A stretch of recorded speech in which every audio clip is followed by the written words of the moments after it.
இந்த பெண் சுவரை 2 கைகளாலும் பிடித்துக் கொள்ள வேண்டிய கட்டாயம் ஏற்பட்டது. அது அவளுக்கு மிகவும் சங்கடமாக இருந்தது.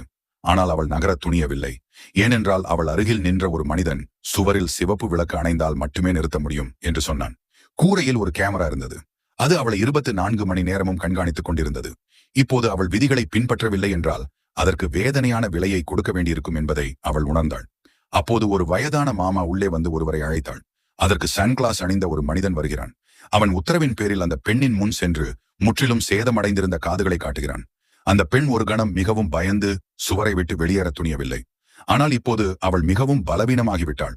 சிவப்பு விளக்கு அணையும் வரை தரையில் விழுவதை தடுக்க முடியவில்லை. அதை மாமா பார்க்கிறார். சிறிது நேரத்தில் அவன் தன் குழுவுடன் உள்ளே வந்து எதுவும் சொல்லாமல் தன் துப்பாக்கியை வெளியே எடுக்கிறான்.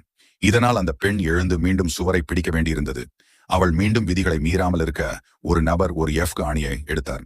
அடுத்த பகுதி விரைவில் வரும்.